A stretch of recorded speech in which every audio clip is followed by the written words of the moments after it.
Peut-être que tu dis que tu es indécise, que tu changes souvent d'idée, que tu as besoin de l'avis des autres pour prendre des décisions. Alors, souvent, tu vas te forcer pour être plus rationnel, plus structuré, plus rapide. Puis pourtant, quand tu prends une décision, il y a quelque chose en toi qui résiste. C'est pas un manque de capacité à décider. C'est peut-être simplement que tu décides d'une façon qui est pas la tienne. Peut-être que tu utilises ta tête alors que c'est ton cœur qui essaie de te parler. Peut-être que tu écoutes ton intuition, mais que tu le fais taire parce que tu penses que c'est pas sérieux. Puis, ce qui t'épuise, au fond, c'est pas de choisir, mais c'est plutôt de choisir contre ta nature. Aujourd'hui, on va clarifier ça.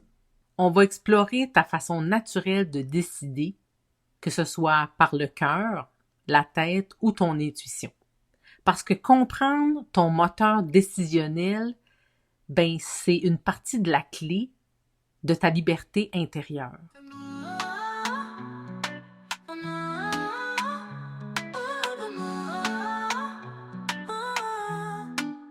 Femme qui en a assez de s'adapter. Aujourd'hui l'appel résonne, il est temps d'exister.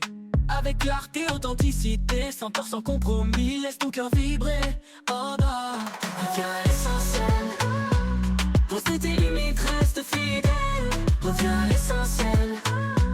Dans ton unicité naturelle. Si tu explores, tu ressens, tu te choisis. Bienvenue dans Unicité, le podcast des femmes qui en ont assez de s'adapter pour plaire ou ne pas déranger.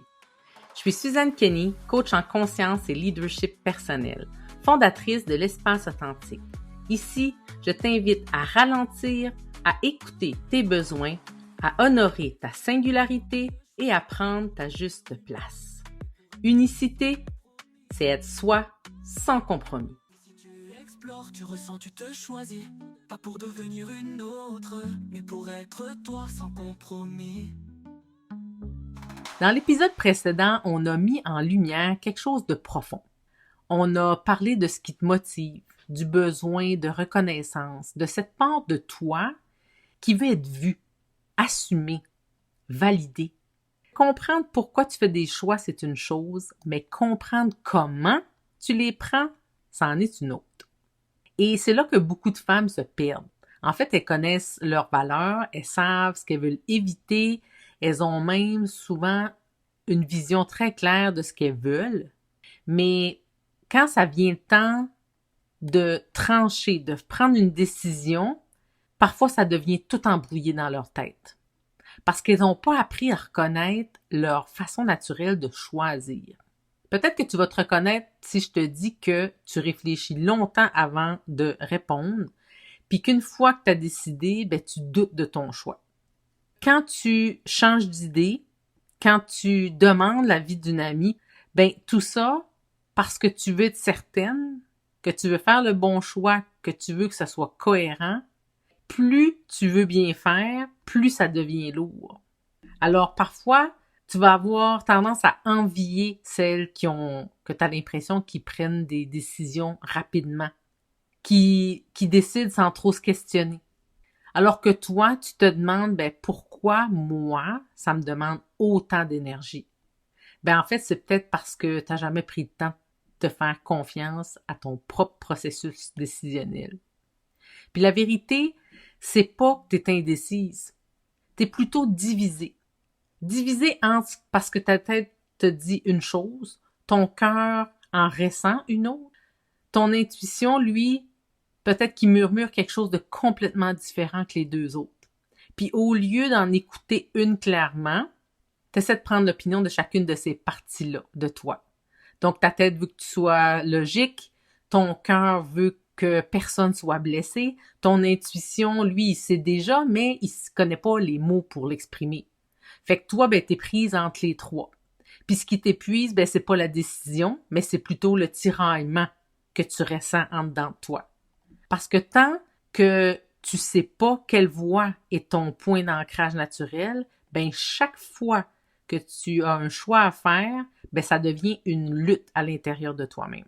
Dans le profil Nova, en fait, on distingue les différentes façons naturelles de traiter l'information et de décider. Donc, il va y avoir certaines personnes qui vont prendre leur décision par la pensée. Elles vont analyser. Elles veulent des faits, des données, que ça soit cohérent de façon logique. D'autres vont décider par le sentiment. Donc, elles vont se demander comment je me sens là-dedans. Ça va être quoi l'impact sur l'humain? Est-ce que ça respecte vraiment mes valeurs? Ensuite, il y a la façon dont on perçoit les choses. Donc, certaines personnes vont avoir un besoin de sensation. Elles vont vouloir du concret, du tangible. Elles croient ce qu'elles voient. Elles veulent des preuves. Puis il y a d'autres personnes, elles, qui fonctionnent par l'intuition. Donc, elles vont capter des signaux qui sont faibles pour les autres. Elles vont voir des possibilités. Elles vont sentir qu'il y a une direction à prendre avant même de pouvoir l'expliquer. Puis au final, il n'y a aucune de ces façons qui est meilleure qu'une autre. Donc, ce qui est important, si ton système est profondément guidé par les ressentis et les valeurs, puis que tu forces une décision de façon logique, oui, ça va bien paraître sur papier, sauf que à l'intérieur, en dedans, tu vas te sentir incohérente. Si tu es intuitive, mais que tu t'obliges à attendre d'avoir des preuves avant d'avancer, là, tu vas te sentir freiné dans tes actions, dans tes décisions. À l'inverse, quand tu décides d'aller à l'encontre de ta préférence naturelle, ça se peut que tu réussisses, sauf que tu risques d'en payer le prix énergétiquement. Parce que ton corps, il le sait. Ton sommeil, il le sait, puis ton niveau d'irritabilité le sait aussi. Donc, une fatigue qui est décisionnelle, c'est souvent à cause d'un manque d'alignement. Il y a une de mes clientes qui me disait moi, je dois être rationnelle. Sinon, je me fais avoir. Alors, chacune de ces décisions passait par une analyse complète. Elle faisait des tableaux comparatifs, elle se faisait des scénarios possibles. Donc, sur papier, tout semblait parfait.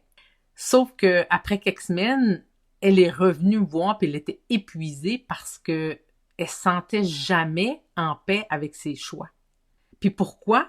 C'est parce que son système, lui, était profondément guidé par ses valeurs puis ses ressentis. Elle n'avait pas besoin de plus de logique. Elle avait besoin de vérifier si ça respectait ce qui était non négociable pour elle. Elle avait décidé que sa tête prenait la décision, mais son cœur, lui, n'avait pas été consulté. Donc, ça l'amenait de l'incohérence.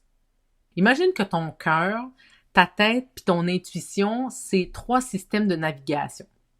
Donc, ta tête, elle fonctionne comme une carte routière qui est très détaillée. Donc, elle veut savoir où tu vas, combien de kilomètres tu vas parcourir, puis combien de temps ça va te prendre pour arriver. Ton cœur, lui, il fonctionne comme un baromètre relationnel. Donc, il va vérifier si l'ambiance, elle est saine, si ça respecte tes valeurs, si ça crée de l'harmonie autour de toi. Ton intuition, elle va fonctionner comme un GPS en temps réel. Donc, elle va capter tous les petits détours que tu pourrais prendre avant même que tu les vois. Puis, le problème, c'est pas d'utiliser les 3. Le problème, c'est de pas savoir lequel est ton système principal. Donc, si tu ignores ton GPS intuitif, par exemple, pour suivre uniquement ta carte logique, oui, tu peux arriver à destination. Par contre, c'est peut-être pas la bonne destination. À l'inverse, j'ai accompagné une femme qui était très intuitive. Elle sentait les choses.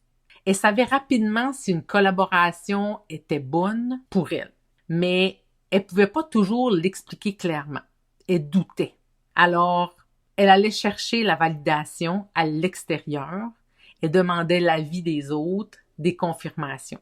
Puis, plus elle cherchait des preuves, plus elle se déconnectait de ce qu'elle savait déjà à la base. Donc, son intuition était juste, sauf qu'elle se faisait pas confiance. Puis en fait, c'est pas un combat entre ta tête, ton cœur puis ton intuition. Il faut le voir comme une équipe. Puis dans une équipe, souvent, il va y avoir un capitaine, mais si les 3 décident de diriger en même temps, c'est là que ça devient chaotique. Quand tu identifies ton capitaine naturel, ben les deux autres, ils vont devenir des conseillers. Donc, ils vont être là pour appuyer ta décision. Mais c'est pas eux nécessairement qui vont guider de prime abord. Donc, pour t'aider à t'observer, voici quelques questions pour toi. Quand je prends une décision importante, qu'est-ce que je consulte en premier? Est-ce que c'est mon cœur, ma tête, mon intuition? Est-ce que j'ai besoin de preuves concrètes? Est-ce que je me demande d'abord comment ça va impacter les autres? Est-ce que je sens une évidence à l'intérieur qui est difficile à expliquer? Est-ce que je me sens coupable après avoir pris une décision? Parce qu'en fait, la culpabilité, c'est souvent un signal que tu as décidé à l'encontre de ce qui est naturel pour toi. Et tout ce qu'on vient de parler aujourd'hui, le tiraillement entre la tête, le cœur et l'intuition, c'est exactement ce qu'on va aborder aussi à la retraite des marées intérieures qui va avoir lieu du 31 mai au 3 juin 2026. Donc, les femmes savent qu'elles ont besoin de décider autrement. Mais parfois, elles sont encore dans le bruit. Il y a encore trop de bruit autour d'elles. Et c'est pour ça que la retraite est construite en 4 mouvements, au rythme des marées. Donc, la marée basse, qui va t'aider à te déposer, parce que tant que tu es dans la performance puis l'urgence, tu peux pas entendre ta voix, ta vraie voix décisionnelle. Donc, on commence par ralentir. La marée montante, elle te permet de te rencontrer. Elle est là pour mettre en lumière tes mécanismes. Est-ce que tu décides pour plaire, pour te protéger, pour rester cohérente avec tes valeurs? Alors, on clarifie ton moteur naturel. Ensuite, il y a le point de bascule qui te permet de libérer. C'est souvent ici que le tiraillement va se transformer. Donc, tu déposes tes anciennes façons de décider par de nouvelles qui vont être beaucoup plus légères. La marée haute, elle, va te permettre finalement de t'affirmer. Donc, tu repars avec plus qu'une prise de conscience, tu repars avec un ancrage, une façon plus stable de te choisir. Donc, c'est pas juste une retraite inspirante, mais c'est une retraite transformatrice. Elle aura lieu, comme je t'ai dit tout à l'heure, du 31 mai au 3 juin à Miguacha, en Gaspésie. Si tu ressens l'appel, je t'invite à faire confiance à ton ressenti.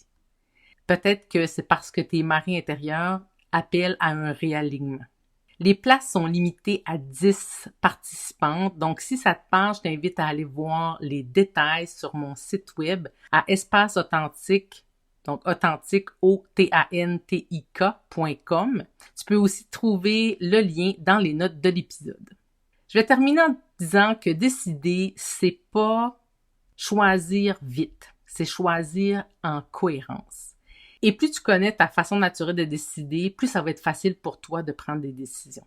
On se retrouve donc au prochain épisode et d'ici là, je t'invite à écouter ton mouvement intérieur. Et n'oublie pas, ton unicité est ton plus grand pouvoir. Continue de rayonner!